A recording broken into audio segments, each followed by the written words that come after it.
Hello, right now I'm gonna show you a few tips and tricks for Xiaomi Poco X7.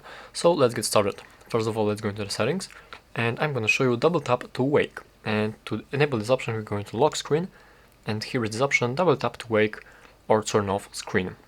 So we simply enable this option, and I also recommend you to go into home screen and enable this option, double tap to lock screen. And right now we can simply, by double tapping our screen, we can disable it and enable it back again. So that's a nice feature. Next, I'm going to show you how to show internet speed on your status bar. So let's go into notifications and status bar, and here we have this option, show connection speed, and it basically shows us the connection speed. It's also a very nice feature. Alright, now I will show you the notifications and fingerprint effects, and we can go do wallpaper and personalization right here. And here are these two effects, the notification effects, as you can see. So when we are notified by, we are getting a notification, we get this nice effect. And it's actually, it might be, sometimes it might be a little bit annoying, but it's a nice touch actually. It's really interesting feature. And also here's this fingerprint effects. So when you unlock your phone, you can choose from these 4 available effects right now. So let me, for example, select this dream effect, and as I unlock the phone with my fingerprint, there's this effect, and it's a nice touch for our phone. Alright, next we have the changing icon style, and let's go into the themes. And this is pretty interesting actually. So you need to find yourself a theme which has some nice icons that you like. Let's say, for example, I like these icons. You simply have to download them, and as you download them, you go back, you go into my account and themes. And right now, as you have, for example, this theme as regular enabled, and you only want to change icons, you select the theme with the icons that you like. In my case, it will be this one. You press customize, and you have to disable the lock screen, home screen and system from here, and only enable the icons. Only this one have to be selected, and you press apply. And right now you basically leave, you have your old theme actually, and only have the icons of your new theme which you like. So that's how to change icon style. That is very also nice feature. Next, I can show you trusted places, and let's go all the way down. Let's go into location and location services, and right here we have trusted places. And what this function does, it's basically when you add yourself a trusted place, you can press it right here and you can select on map where your trusted place is. You simply can use your phone in your trusted place, for example in your home, without having to unlock it, and some of the security features are not enabled when you're in your trusted place. And also when you are out of your home, for example, your phone will determine when more security is needed, and basically it's also a nice feature when you're in home just chilling and you want to use your phone, don't want to unlock it all the time. You just simply unlock it without having to using the lock screen. So also that's a nice feature. What's next? Right here we have second space, and let me show you. Second space is a really nice feature right here. We go into additional settings, and right here we have the second space. We press it, and basically this feature enables the second, the second space. Let me show you. Let's turn on the second space. Alright, let's wait a little bit. And it is switching. Basically, when you are doing it for the first time, you'll have to configure it. You'll have to set the... Hold on. Oh, alright, so we can configure it right here. So you can use a password and use a shortcut. We will do it with the password. It's a way cooler way to do this. And we have to set the second space password. So first of all, we have to set our input our password to verify that it's us. And next we have to set up the password for the second space. Set the pattern again, confirm. And we can also get into the second space using the fingerprint. So let's press set now. Let's accept that it's us, and let's scan the second finger for the second space. and this finger probably already is in the database of our fingerprints. So, oh, it's actually not. So we have to quickly scan the finger, and basically when you have the second space enabled, you can go into this application. You can go into the second space by simply inputting your second password that you set or unlocking your phone with your second finger. So right in a while I will show you. Alright, let's press done. And now we have the second space enabled. Alright, we are in the second space, so let's switch back to our regular space. Which one of the fingers should I use? Alright, and right now as I lock my phone, and I want to unlock it, as a regular I use this pattern, and if I want to go into the second space, I simply unlock it with the pattern we previously set it for the second space, as you can see. And right now we are being forwarded to the second space. So that's the one way to do it, and let's switch again. Alright, and right now I will also show you as I unlock the phone using my regular finger as I use, just like this. I'm going into this regular space, and right now as I will unlock the phone with this finger that is associated with the second space, as you can see we are being forwarded into the second space. So that is very nice feature. That is very interesting. In case you need some privacy, you can have this second space like this. Alright, and what do we have next? The next thing I want to show you right here is the dual applications and app lock.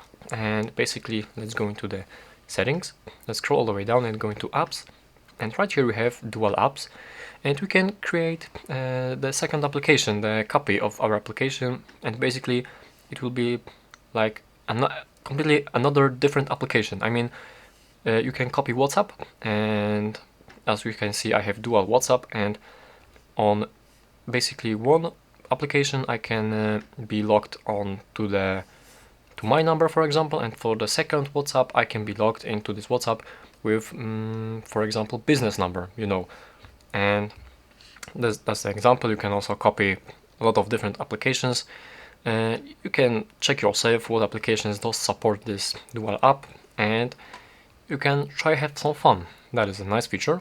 And here's also the app lock, and you simply are locking your applications using a password or a fingerprint. So nothing much actually. You can set which applications to lock, and it's also like a security feature if you want more privacy, and if you don't want someone to go into your applications, you can simply set the app lock. Alright, what's next? We have the gesture shortcuts, and let me show you. It's going to additional settings, and here are the gesture shortcuts, and here we have the turn on flashlight, and this is a very nice and quick way to turn on your flashlight by double pressing the power button. So let me enable this option right here, and right now even when my phone is locked and I quickly need to need a light, I simply double press this power button, and as you can see here is the flashlight. So that is a nice and useful feature actually. And next we have the quick ball feature, which is kind of similar. I mean, let me show you. Here's the quick ball, let's enable it, and here we can select the shortcuts. We have 5 shortcuts to choose from. Here are settings like this, and the torch one is the flashlight simply. You can, for example, if your power button isn't working, you can enable the long press power button. You can select the shortcut for this one, and here is our power button, our quick ball, and we press it, and here is this long press power button. And as you can see, here we have the power menu. We can also use the one-handed mode with it, and there are actually a lot of different options. You can take a look. You can lock orientation, you can clear cache also, and some other stuff. You can, I believe, quickly turn on some applications if you need using this quick ball. So it's also a nice feature. Try it yourself. Very nice. Next we have the heart rate, and right in this additional settings right here we have the heart rate. We can measure our heart rate by putting our finger on the fingerprint scan, and we should not move our finger for around 15 seconds. And it's also not recommended to actually talk or move, just stay still and wait for the scan to complete. And as you can see right now we have 79.86 beats per minute. So yeah, that is also a very nice feature, that this phone does has heart rate with the fingerprint, and that's nice. Alright, right now we will go into developer options, and in case you do not have developer options enabled, let's go all the way up, go into about phone, and I believe we have to press a couple of times the Android version. No, actually no. Let's go into detailed settings and maybe model. I'm not really sure. The kernel? No. OS version? Yes, you have to press a couple of times the OS version and you will be in the developer mode. And next, to go into developer mode, we have to go back, go all the way down, go into additional settings, and all the way down again we have developer options. And from here I can show you the option to show tabs. As you can see, as I'm using my phone right now, there is the little circle appearing, which basically shows my tabs. And for example, if you are recording some video on your phone or you want to show something, you basically can enable this option in developer options. So you have to scroll down until you find this option to show tabs, and it is right here in the input to show tabs, and it shows visual feedback for tabs.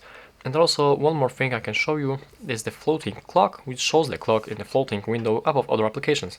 So as you enable this option, you have the clock with hours, minutes and seconds, and it's always here. It's always on your screen. Let's see if we can actually, for example, make it bigger. Not really, but this is the clock right here, and it's in all of the applications, and it's just a nice feature. It's not really useful, but it's nice.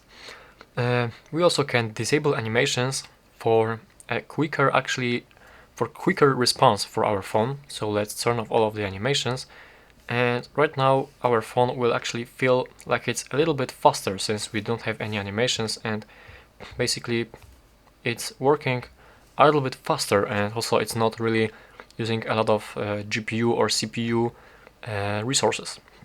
Yeah, so like this. And the last thing I want to show you is the always on display for all the time. So let's go into the always on display. I believe it is in the display and brightness. I think so. I'm not really sure. Let me find it. In the lock screen maybe? Yes, in the lock screen. No. Hold on. Let me just input the always on display. Wallpaper personalization. Oh, as you can see. Alright, never mind. But though, you enable this option, and here is the option that only displays the always on display for 10 seconds. And as the name of it says, it's always on display, but apparently it's not always on display, it's only for 10 seconds. So right now let me show you how to fix it. And we have to go into settings. We have to enable ourselves the developer options. As I showed you, we have to press a couple of times the OS version. And go into developer options. Now we have to scroll all the way down, like all the way down, and right here we have reset to default values. We have to press it a couple of times, and here we have turn on system optimization. And right now let me tell you that it is not recommended to disable this option by a regular user, since as you disable it, your phone will be a little bit bugging. It will like be not kind of stable, but basically as you disable this option, right now, as you have the always on display mode, this will appear right here for all the time. For always, this always on display mode will be appearing, but it's kind of buggy. I experienced that it's like having some kind of errors sometimes. So yeah, if you care about the always on display for all the time, you can enable this option, but I honestly not really recommend to do this. To turn off the system optimization, but if you want the always on display for all the time, you simply disable this option, and that is how to do it. So that's actually all of the few tips and tricks that I could give you. Thank you for watching, and please subscribe.